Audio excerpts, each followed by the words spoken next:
Hello, and welcome to another edition of Lunch and Learn with Legacy Washington. Legacy is a history program housed in the Office of Secretary of State Kim Wyman, along with our colleagues in State Archives and Library. I'm Bob Young, a historian with Legacy, and I'm really looking forward to today's interview with Tom Ikeda, a founder and longtime executive director of Densho, an organization dedicated to preserving Japanese American history, especially from the World War II era. Densho, which is celebrating its 25th anniversary, is an online museum and encyclopedia which offers a trove of 80,000 documents, images, and records for free public use. It's a repository of about 1,000 video interviews with Japanese Americans who were imprisoned during World War II for no reason other than their ancestry. And it's an educational program that seeks to use lessons from World War II to promote justice and equity.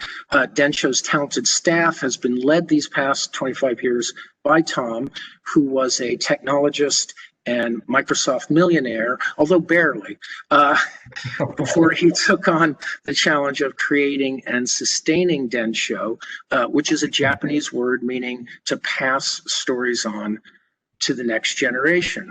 Welcome, Tom. Thanks for being with us. Well, thank you, Bob, and thank you so much for that wonderful introduction. It was fun to just hear all that information to remind me, who I am, which is always. Well, there's a little more coming because I want to say, before we dive into history and the future a bit, I just want to tell the audience very briefly about your background. You were born and raised in Seattle.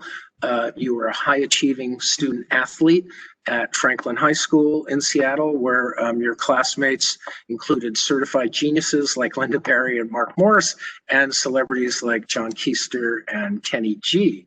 You studied chemical engineering at the University of Washington and went to work on artificial kidneys in Silicon Valley, and then got into computer science. You later quit Microsoft to be a stay-at-home dad. Then Steven Spielberg influenced you to start a homegrown history program. We'll talk about that more later. Tom and Densho, I want to note, have won numerous awards, including the highest prize from the Washington State Historical Society. So, Tom, your parents were yanked out of school as young teenagers at the outset of World War II. Let's set the stage a bit. What have you learned about the history of racism toward Japanese Americans before World War II? Wow, good question. So I get to put my historian hat on here. Because when we talk about sort of anti-Japanese racism, we actually have to start with the Chinese. In the Chinese were coming to the West Coast about 170 years ago, so 1850 for the California gold rush to work on railroads, and as they were here, a lot of anti-Chinese, anti-Asian sentiment arose, like the 1882 Chinese Exclusion Act, which denied immigration from Chinese workers, which then led to the immigration of Japanese workers to replace Chinese workers. And during that period, there was a time on the West Coast, especially, something called the Yellow Peril, where Chinese and Japanese there's a fear of them because they were different, and there were a lot of laws that were happening against both Chinese and Japanese. Things like in Washington State, where Japanese weren't allowed to own land or property, starting in the 1920s. And so all that was sort of setting the stage for this time period where I really studied World War II. Yeah, and then came, after these decades of anti-Asian sentiment, culminating in the law that forbid Japanese to own or lease property, Japanese immigrants. And then in 1924, immigration of Japanese was completely barred. So then we go to December 7th, 1941, which President Franklin Roosevelt called a date which will live in infamy. Your dad, then 14, was with his family for a Sunday afternoon ritual, watching a matinee at the Atlas Theater in Pioneer Square that day. Do you recall what happened next at the theater? Yes, You weren't there, of course, but what your father said happened. Right. So I'm gonna get to that story, but as you were kind of talking just there's something that reminded me of something I just want to touch upon. Then I'll go to the story. When I talked about the inability of Japanese to own land, and you mentioned the 1924 Immigration Act. Since we're talking Washington history, I just wanted to mention another Washingtonian, Miller Freeman, who is known as one of the founders of Bellevue. But back then, in the 1920s, he had this naval background, and he was one of the large proponents of this anti-Japanese sentiment that led to that the alien land laws that we talk about. And so I just kind of sprinkle in a little Washington State history. But going to December 7th, 1941, and my parents, and so in particular my father, you mentioned, was in a theater, 14 years old. And you mentioned the Atlas Theater, which is a theater in the International District. And when you mentioned that, it brought back actually some personal memories for me, because when I was a young teenager, I used to go to the Atlas Theater. And when I was a kid, it was actually called the Kokusai Theater. And it was there that I saw these, I thought, incredible Japanese movies, Kurosawa and things like that, these samurai movies. And that's where my my education of Japanese films came up. But going to December 7th, 1941, the Atlas Theater is located just a few blocks from the major train stations, King Street Station and Union Station. And oftentimes soldiers going back and forth from like Fort Lewis to other places, would use those train stations. And while they're waiting, sometimes they would, be at the Atlas Theater. So on December 7th, 1941, my dad is in the theater, Sunday early afternoon, watching a movie, and everything just stops. The movie stops, the lights come up, and a army official, probably an MP, goes to the front of the stage and just says, all military personnel report immediately to your stations. And so it's a very ominous feeling. I think my dad said he didn't really know what was going on, but he knew something was going on. But the movie stopped, and that was really his first notice that something had happened on that day. And what was the political climate then like right after Pearl Harbor, and after the lights went up and all the military personnel were ordered out of that theater? Things began to move rather quickly. So what was that climate like there right in the aftermath of World War II, Pearl Harbor, excuse me? It's kind of like we've gone through so much turmoil this year, and I can have a better sense of this when the people I've interviewed about 250 Japanese Americans who were incarcerated during World War II. They talk about this sense of confusion. It's like when things happen at the moment, we don't really know exactly what's going on. So there was a lot of confusion, a lot of, in some ways, misinformation, rumors going about in terms of what was happening. People were saying possibly. The Japanese Navy was right outside in Puget Sound, and they were going to attack that night. So all that was going on within the Japanese American community. There's a lot of fear. I mean, what's going to happen to them? And then people like my dad, who was a U.S. citizen, had always lived in Seattle. Sort of raised, going to Seattle public schools. His sense was, well, we're U.S. citizens. I mean, nothing's going to happen to us, but. So as you can imagine, there are lots of different things, a lot of confusion. you started seeing some really negative rhetoric from politicians and the media. Again, kind of similar to today.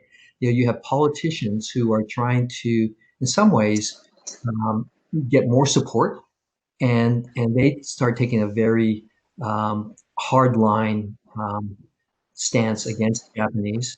And then the media, in some cases, and I think in Seattle also, to sell newspapers, they would start sensationalizing things, putting big headlines in terms of these rumors of things that now seem just so kind of foolish. How Japanese farmers were were shaping their crops as arrows, pointing the way so that Japanese planes could find their way to a Boeing field. Things like that. That were these crazy rumors, but all that was happening then. And as we step back and say, oh, how could we think that? But having or going through what we're going through now, and all the rumors and conspiracy theories that we hear, I can very much see how these things could be happening. Yeah. And as Tom said, there was actually a front page story in the Seattle Times about this idea that Japanese farmers set their fields ablaze in the shape of an arrow to point the Imperial bombers to shipyards and such. And that was, of course, not true. An investigation found that there were Caucasian farmers who had just, in clearing brush, had started a fire, but this was never corrected in the record. And again, there was this long-standing sentiment. Miller Freeman, who Tom mentioned, had actually formed the Anti-Japanese League of Washington, and so you had this long-standing hostility. And then you have it embraced by politicians like Democratic members of Congress in Washington, Scoop Jackson and Warren Magnuson. And the Seattle Times published a columnist who said, personally, I hate the Japanese, all of them. And while that does seem unimaginable today, I guess, with all the conspiratorial thinking, I guess it's within the realm of possibility. In any case, 2 months after Pearl Harbor, FDR would announce an executive order on February 19, 1942, which I call his own day of infamy, which told your parents and their families to bring only what they could carry, and then they were shipped to a dusty camp in Idaho, ringed by barbed wire and guard towers. And it turns out the architect of this strategy, or certainly an architect of this strategy, was from Washington State. Who was Carl Bendetson, Tom, and what do we know about him? Yeah, I love this interview, Bob, because you were so knowledgeable, and I love that you've done so much research. And Carl Bendetson is someone that hardly anyone knows in terms of World War II history. But he was, I think in his own words, he was the one who conceived, drafted, and processed Executive Order 9066, the infamous order that you just mentioned. And when I think of Carl Bendetson, I think of some of the key lessons we learned from World War II, and what we can learn from the story of Carl Bendetson, and that is the abuse of government power. And let me explain a little bit, because you just mentioned this these fantastical stories of the blazing arrows and stuff like that. So as these rumors would come up, J. Edgar Hoover, the FBI, they would investigate, and over again he kept going and looking at all these rumors about these cases of spying or sabotage. And J. Edgar Hoover's report was, we've looked at everything. There's nothing going on. You had naval intelligence, probably the group that knew the most about the Japanese community, and they clearly said, you know what, this quote, Japanese problem that people are talking about, totally overblown, and that in fact, we truly believe that per our Constitution, we can treat it based on the individual. That if there's something that a particular person that might be suspicious, we can investigate and do it based on our Constitution.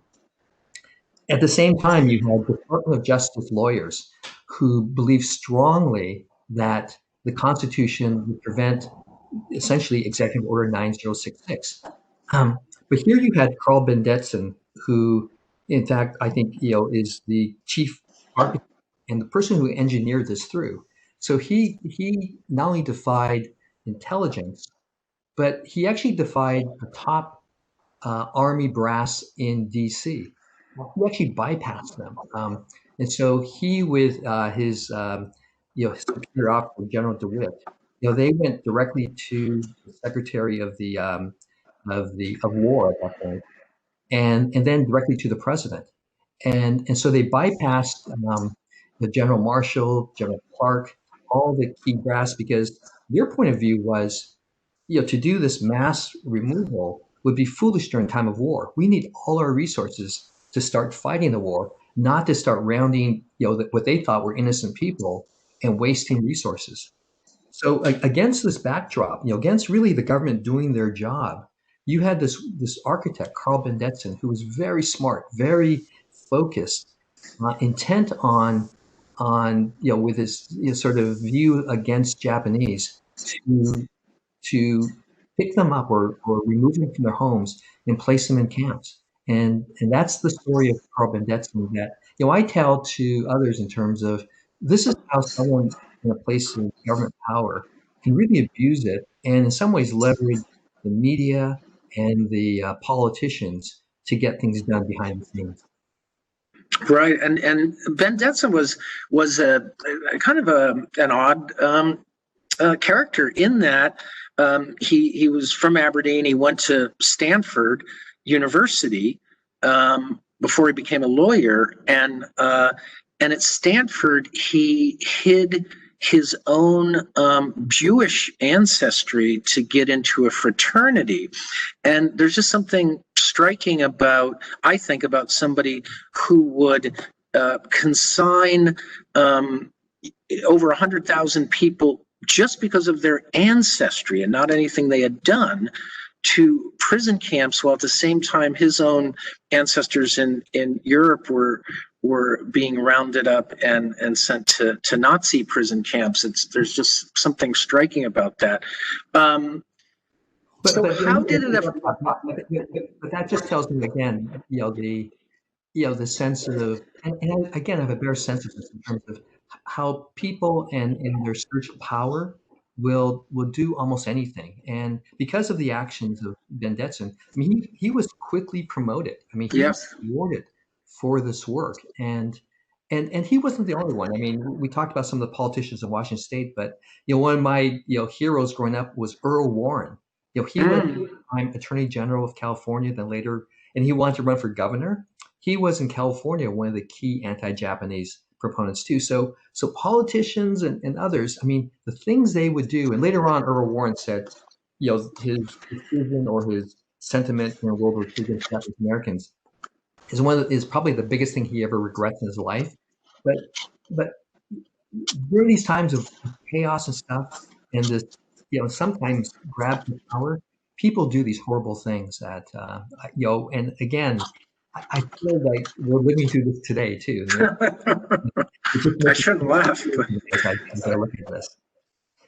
Yeah, and how did it affect Japanese Americans who were rounded up for doing nothing wrong? And again, I just want to make sure the audience who doesn't know this history appreciates that 2/3 of the Japanese Americans who were rounded up were citizens, meaning they were born in the United States, and under the 14th Amendment of the Constitution, that made them citizens. Other anti-Asian laws kept their parents who immigrated, who were immigrants, from becoming citizens. But anyway, so we have some 120,000 Japanese Americans who are eventually going to have their rights trampled for doing nothing. And they were not even suspected of, the individuals were not even suspected of doing anything. So what was the effect on them, Tom, of that? Yeah, and this is what I think history books don't really get. When I first heard about it, you get Hmm. these brief sort of overviews of what happened. It's been the oral histories that I've done for the last 25 years that it really opens the door to the suffering that happened. Today we hear a lot about family separation at the southern border. That was happening in the Japanese American community. That right after um, December 7th, the authorities started picking up a lot of the men in the community, separating them from families. So right away, you start having family separation.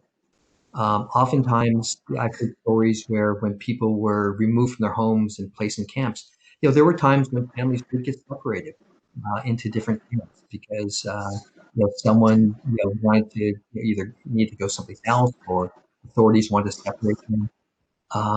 And it wasn't like anything like the Nazi death camps that we've learned about during World War II, which people know as concentration camps.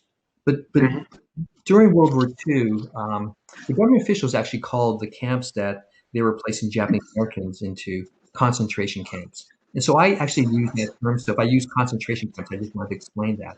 And so the concentration camps that Japanese Americans went into, um, they were, and the common story that I think some people have heard of, and literally was true in Washington State.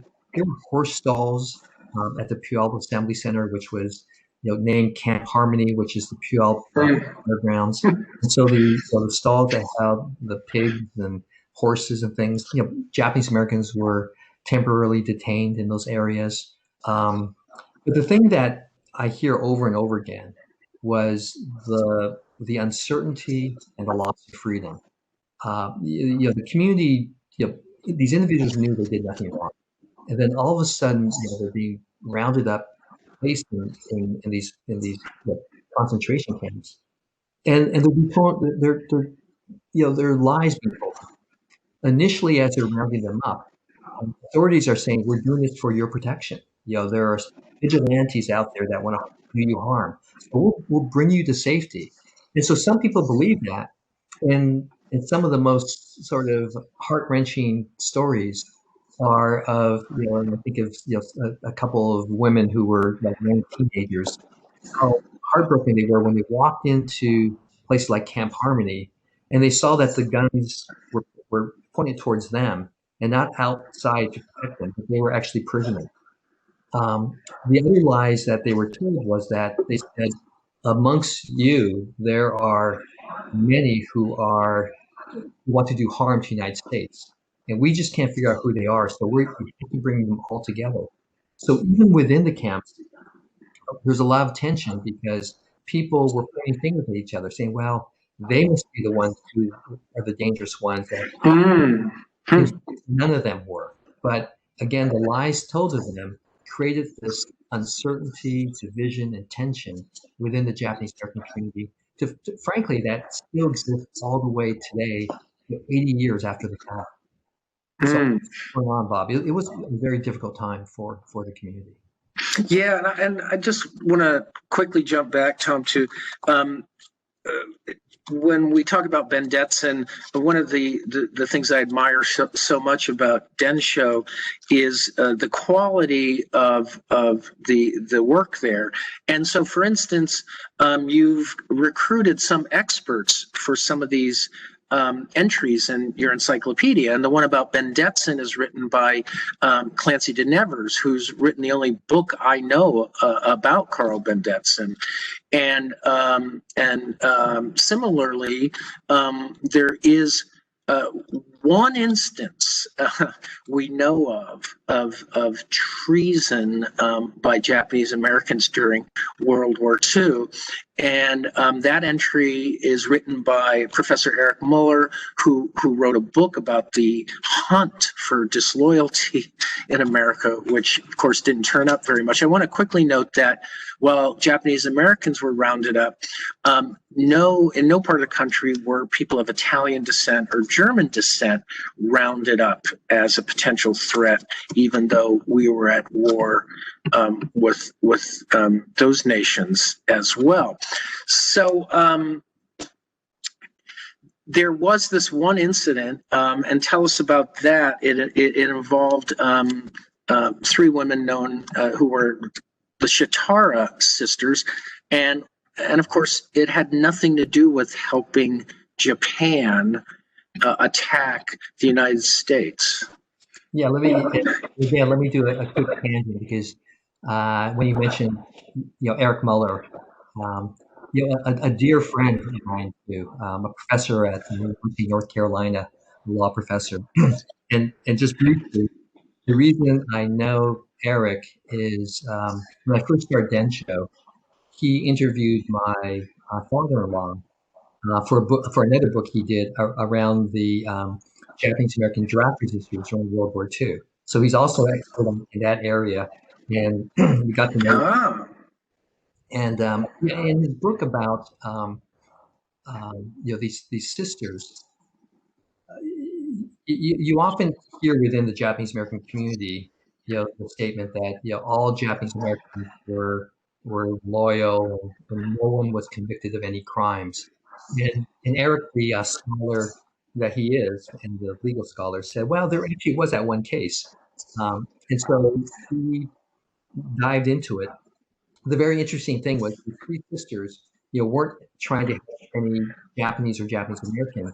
They were actually helping some German prisoners of war, who were part of a farming kind of deep, and I believe but someplace in that area.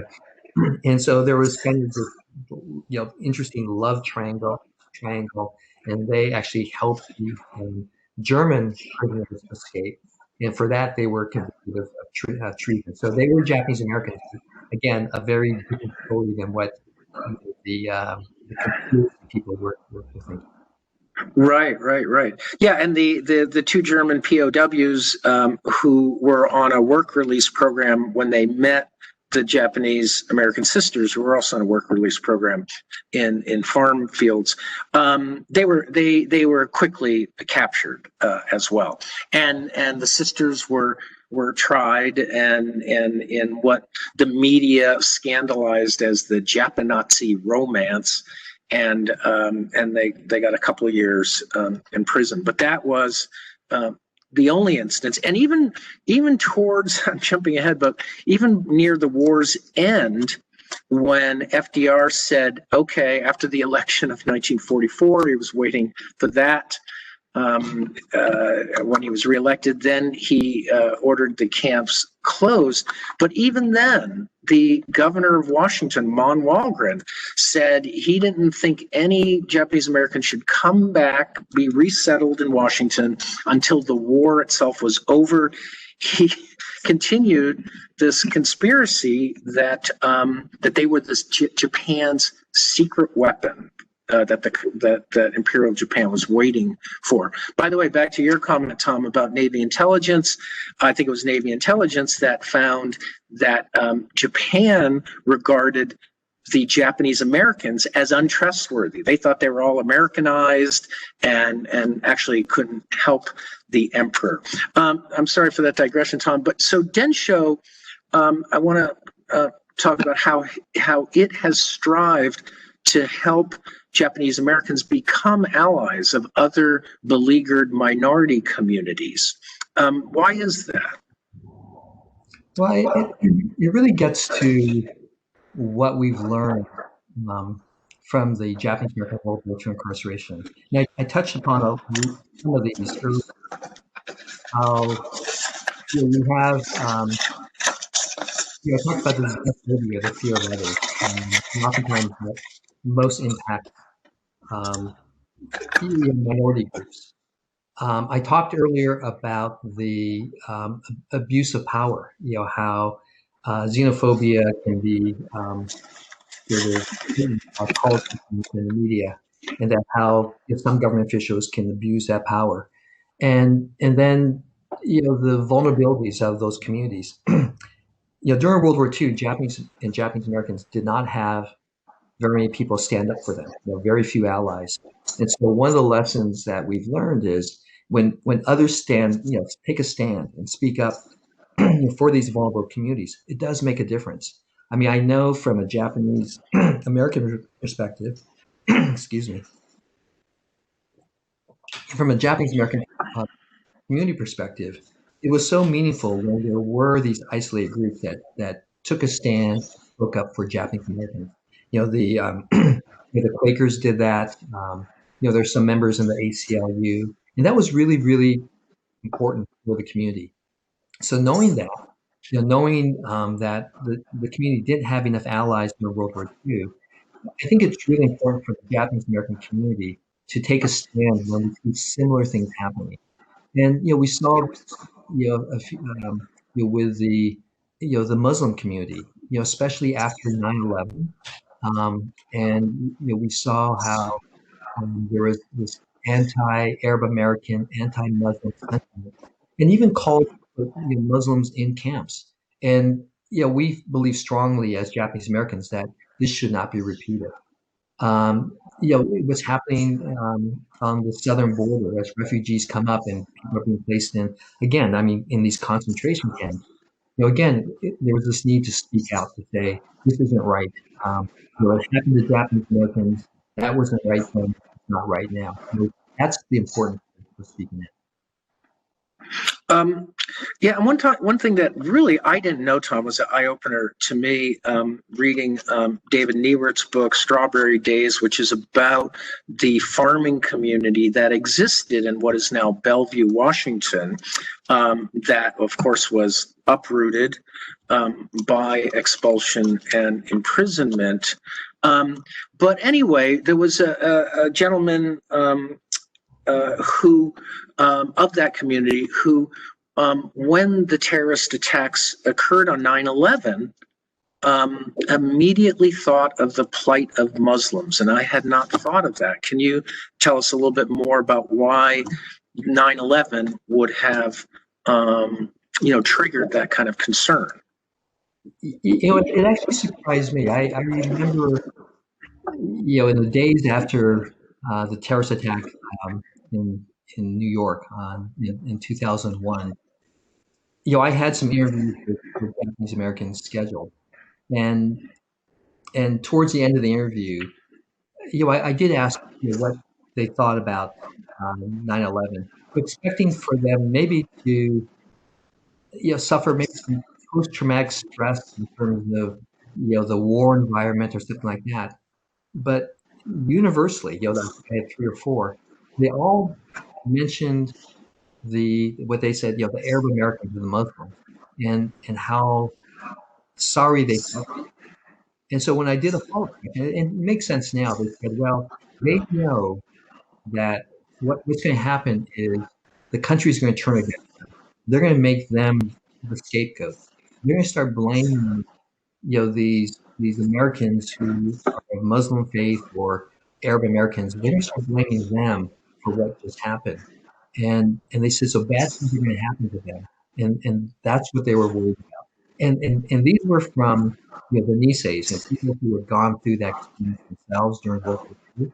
So it actually was very prescient in terms of what actually did happen to those communities. Mm-hmm. Tom, I had alluded to Steven Spielberg at the outset, and your life, I think it's fair to say, has been transformed by this work you've done and the stories you've told and stories you've uncovered. So how did you become involved in the creation of Densho, and what was Spielberg's role? Yeah, so it starts a little bit before that, because you mentioned this earlier. So, I worked at Microsoft. I had a degree in engineering. I had an MBA. I was a general manager in what was called the multimedia publishing area, where this was in the the late 80s, early 90s, when personal computers were just starting to do what we call multimedia things in terms of audio, video, animations, and so more than text-based. And so I kind of grew up in that environment. And I had left Microsoft, and the community came to me and they said, you know what, we want to do an oral history project. And they were thinking about doing maybe, back then VHS tapes, or maybe doing in books. And and and I said, well, that's so old school. I mean, the world's going to go digital, and and so I actually wasn't that interested. I said, you know what, this is just going to be an old-fashioned project.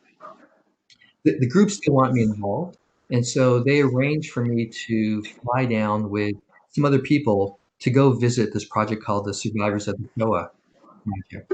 And this was a project led by Steven Spielberg after he did the movie Schindler's List. And when he was doing that movie of Schindler's List, which was about the Holocaust and the concentration camps there, we started hearing all these amazing stories, from the Jewish community. So he started the Survivors of the Shoah to capture these stories, and they were videotaping, or not videotaping, they were filming these interviews, and then using mainframe technology to digitize them and preserve them. And so I got this incredible tour, behind the scenes tour, and then the light bulb really went on and said, you know what, all that technology that I was learning at Microsoft, personal computers, we could do a similar thing with the Japanese American stories, the oral history project people were talking about. But to video record these with digital video, put them on networks, and that one day everyone in the world would have access to this. So that was 25 years ago when we started talking about that, and but that start, in terms of making it all all that Survivors of the Shoah project that Spielberg had started. And in the 250 interviews that you've done, did you find a thread or theme that ran through those? And so one of the things that I've started being more intentional when I do interviews is I try to look for those individual life themes. A good example is I remember doing a series of interviews with Gordon Hirobayashi. Gordon, when World War II started, was a student at the University of Washington, and he was frankly the only person when the removal orders, EO 9066, and the government's trying to remove people, based on his constitutional rights, he challenged that all the way to the Supreme Court. And so he's a very principled, young man. What was interesting when I did his interview, his life story, starting when he was very young, you could see how principled he was. And so it was really fun to pick that up and to really, in some ways, bring that out in his storytelling. How principled he was, as an elementary student, as a high school student, and on, and even after the war.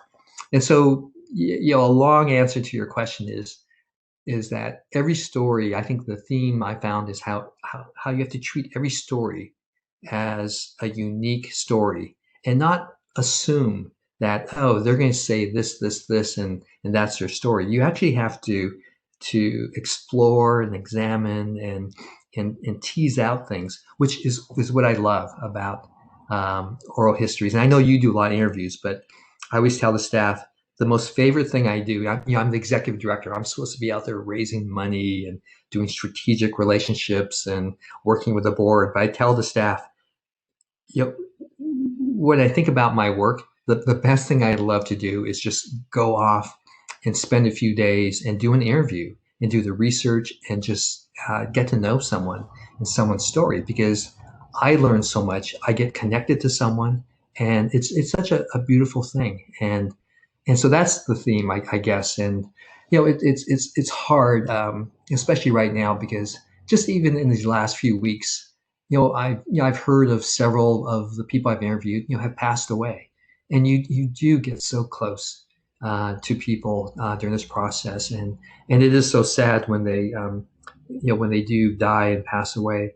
But on the other hand, I'm so glad that I had the opportunity to actually do those interviews with them. So. Yeah, and to memorialize their stories and lives. Um, it's such an impressive body of work. Tom, I have to ask you this question. Can give us a tip about interviewing it? Bob, you're on the so you could probably get the same thing.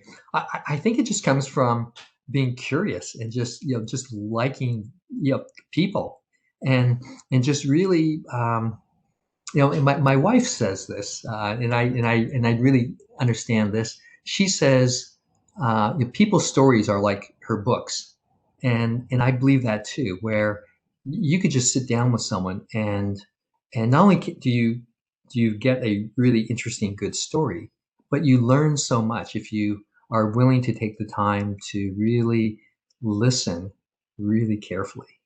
And I know I went through all this training, and I remember the first maybe 20 interviews.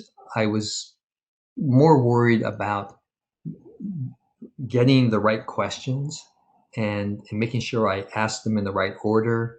And oftentimes I paid more attention to my research, what I knew, and the questions, and not really the subject. And so I think I'm much better at still doing that prep work, but then after doing it, it's in the background. But then just listen, and all that prep work is comes in handy because there will be tidbits. I mean, even when we're talking, you bring up things as, oh, I want to go this way or that way, but that to me is a good interview. Just where you're so excited to hear things that it's okay to go off in these different areas, and then you eventually bring it all back together. But that's my style. That's terrific. I couldn't agree more. It's hard to do, but listen, just listen. And I couldn't agree more. I'm even doing it today, worrying about the next question. But again, I think that's expert advice. But Just the other thing I listening. mentioned too, and you do this really well, your level of research opens up so much more because when you no one's asked me in an interview about Carl Bendetson, for instance, or some of the other things that you're bringing up, and that's because of the research you've done. And I think that um, gets you a more fresh interview. Because I think some of the people I've interviewed in the Japanese American community, frankly, they've been interviewed before, but because of maybe my historical background or the research I'm willing to do, like you, I look for those little pieces that no one else has asked them, and then you get something very fresh. Well, I once read long ago read a book about interviewing, and I share this with the audience just because I think it would be helpful. And I think it was the author Nick Pileggi who wrote the book that became the movie Goodfellas, and he was talking about. And this is the value of prep. If you can share with your subject that you know things of their world, then they're likely to open up more. Then they think, oh, this is a person worth talking to. And I really believe there is something to that. It gives them a sense that there's value in this interview, that this person knows the subject. Tom, I want to go back to your own parents were reluctant when you were younger to talk much about their experiences in the camp. And then along came an effort known as redress, which led to an apology by the president and reparations for Japanese Americans. And I'm just curious what you think the role, what redress and reparations did for people like your parents, for their souls and their personalities and their willingness to talk about this chapter of their lives. Yeah, another great question. I mentioned earlier, how during World War II there was so much confusion, and even in the camps, how the government was told Japanese Americans that there were amongst them disloyals, and that that's why they were in camp. So that's what Japanese Americans still believed even after the war. I mean, there was still this cloud that they were placed in these camps because there were bad elements within the the community, and that's why this happened. What the redress movement did was the government took the time to actually open up all these sort of confidential top secret documents and really study what happened. And in their research, in this work, they also had hearings, and their findings were that there were no cases of bad actors that they could point to, and furthermore, it was really a failure of leadership that allowed these things to happen, and because of that, the government apologized, and they apologized. All three branches, the Congress, the president, and the courts, admitted that they did a wrong. To Japanese Americans, that was really, really important. They knew that something wasn't right, and for the government to actually have taken the time, to I call it like a reconciliation process, where they opened up, they brought Japanese Americans, they brought government officials, they found out what happened, and then they shared it. Was a very healing process, and that happened in the late 1980s when President Reagan signed the 1988 Civil Liberties Act. And I think President Bush was the first one who wrote, a reparations check of $20,000 to a Japanese American in the early 1990s. At that point, I think Japanese Americans were more willing to share their stories, and it felt like I think before then there still was this sense of doubt and shame. And with the government apology, I think Japanese Americans felt better able to talk about this, and I think it's been a really powerful healing process. I mean, the two of us have been talking a lot about the history and what we can get from the stories. What I haven't shared is the amount of healing. Especially, I was really impacted early on when we did the interviews, and there was another great Washingtonian, Martha Nishitani.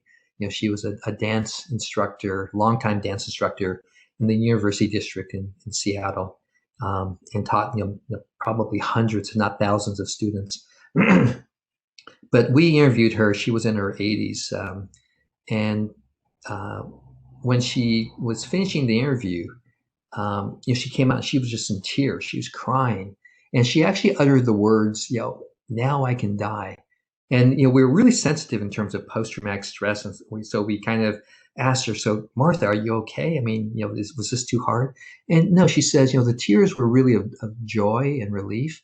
That when she said that now she could die, it was so important for her that her story was going to be honored, and that she felt that now that this huge burden was off her shoulders, that she finally fully told her story, and that to her allowed her to move on, and her mind said, "Now I can die." And we heard that repeated over and over again in the community. So more than this just being a history project, this has been a project of the heart in terms of healing a community that has really suffered.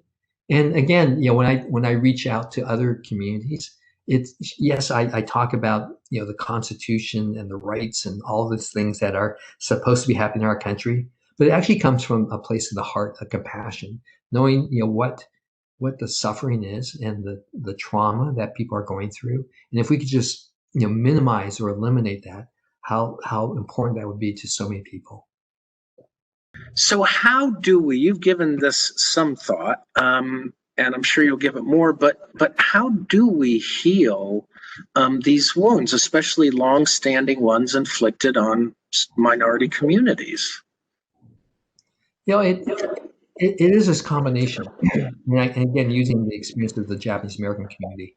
And yes, we had redress, and at a macro level, the government doing these hearings and proclamations and apologies are all important.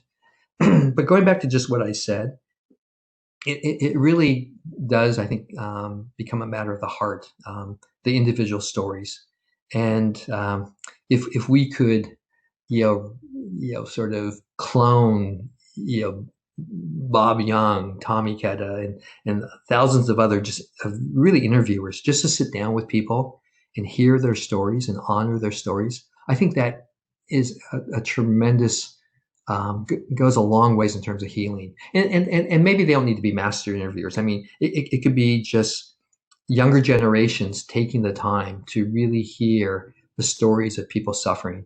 Going back to the Japanese American community and the reluctance of, my parents' generation, my parents and their generation to not share it.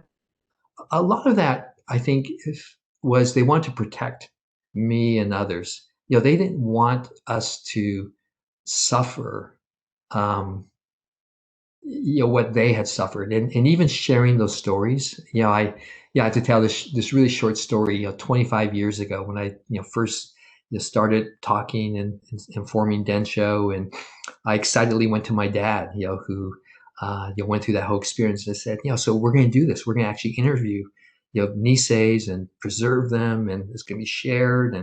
And my dad said, don't do this. Don't do this. And I said, Dad, but why? He said, it's going to bring up so much pain. And now I really understand that. But yet, for them to hold that pain is holding that suffering.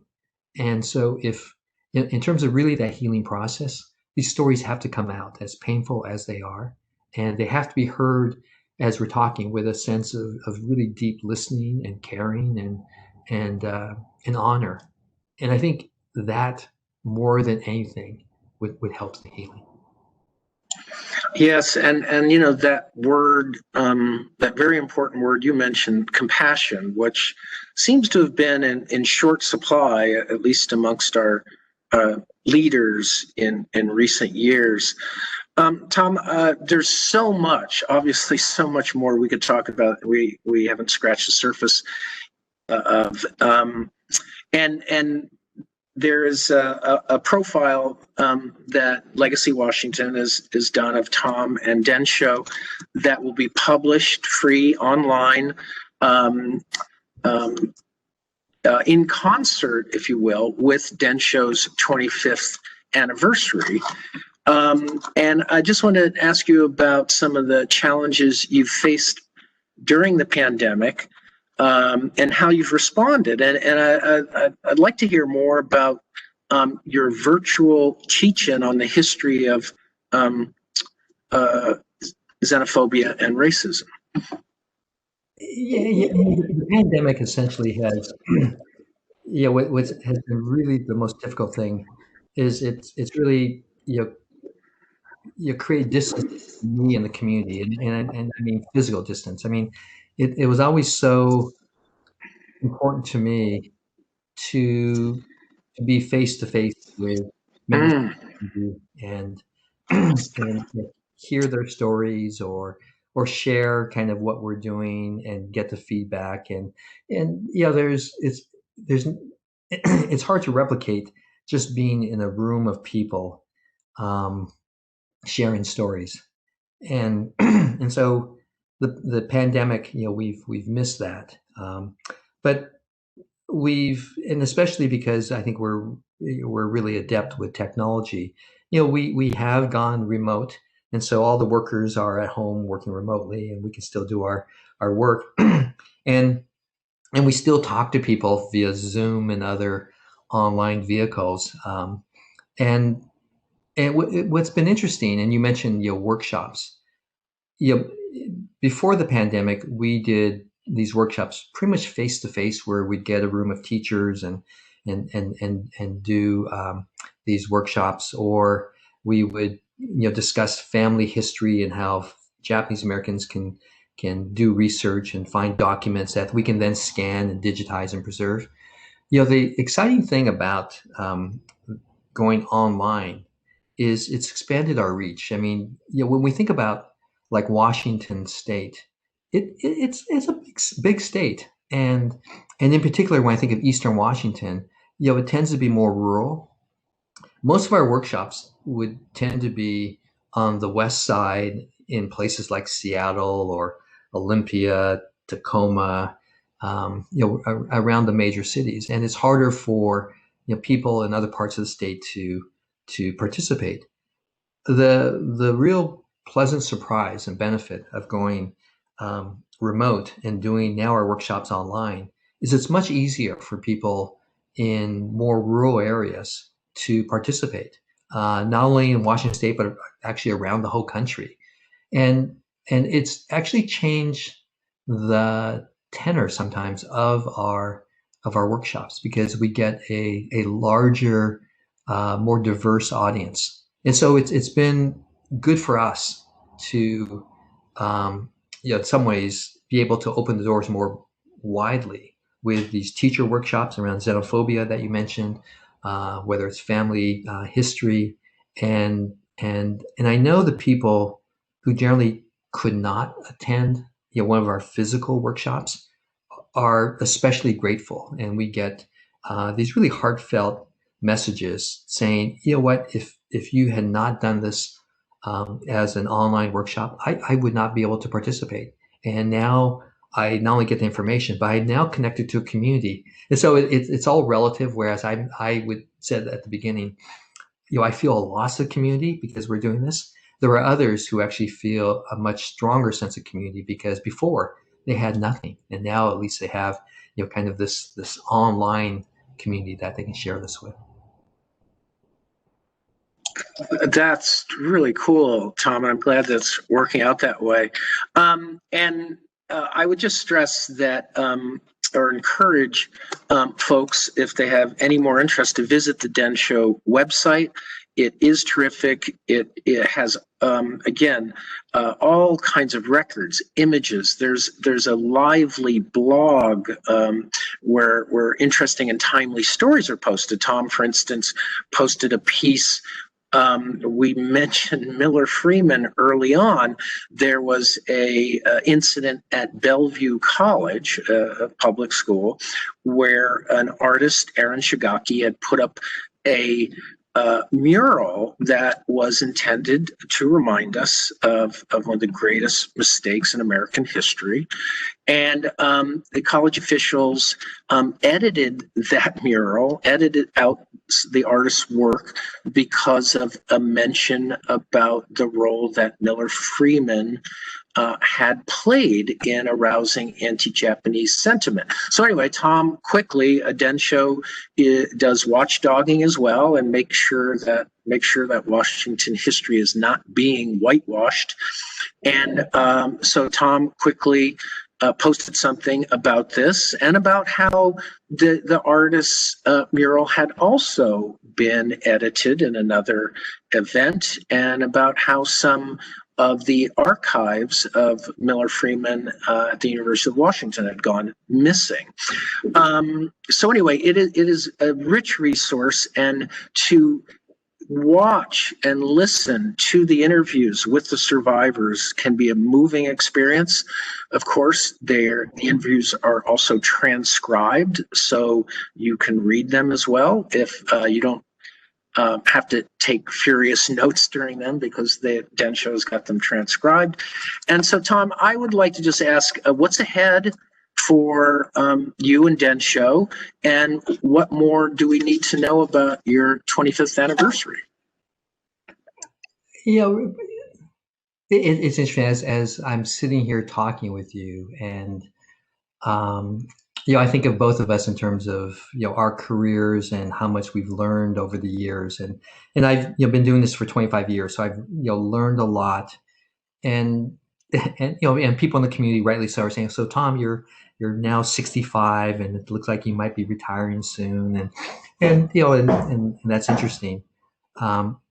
But it's interesting because now, after doing this for 25 years, it's like there's so much more to do. I mean, it's almost like when you mentioned earlier, well, we've scratched the surface. After doing this for 25 years, it's even clearer now how much more there is to do. I mean, I think oftentimes, cultural heritage organizations, like Densho, which is focused on Japanese Americans, we tend to be so siloed. You have Japanese American history here, you have African American history here, you have Scandinavian American history here, and you have all these different museums. It's so clear to me how much connected our stories are, and if I could have another 25 years, I think it's really building upon what we've done and connecting the stories more. I mean, I think that's the, we talk about this, but we do it so rarely. That's the rich tapestry of the United States in terms of the diversity. And I feel, at times we get, divided so much. The stories, when I look at other communities, there are these powerful stories that are so similar. And I think if we are able to share them and weave them together, that could be very powerful. So my hope is that as we keep doing this, you're going to see that more and more with Densho's, online archive and the technology, that these will start getting weaved with other stories in other communities, so that in many ways it's not, someone from the African American community learning, oh, those are Japanese American stories, but we'll weave their stories with ours so that they become our stories. And I think more and more as we do that, that's going to be, in some ways, another healing process for our country. And so that's for me where we're going. I could not have predicted that 25 years ago when we first started. It was so like, oh, we just have to get the Japanese American stories and honor them, which we have done and are still doing. But it's much bigger than that. And I think you get a sense of that because you interview people from so many different areas. How if we could just weave this all together, how important and how critical that would be to our future. Very well put, Tom. And I think on that note, I will thank you. It's always a pleasure to be in your company, and I greatly appreciate Densho's work, as do many others. One thing I didn't note is that there are well-known authors who rely on Densho and will praise them effusively in their acknowledgments of their books. This is really an organization that I think all Washingtonians can take some pride in. So thank you, Tom, for being with us today. I look forward to more from your 25th anniversary, and keep up all the good work, and thanks again. No, thank you, Bob. This was so much fun. And I know we could have done this for like all day. We're both holding back. I know we're holding back. We can't talk about all these great stories, but this has been a lot of fun. Thank you. We'll find another time. Thank you, Tom. Be well. Take care. Okay. Bye-bye.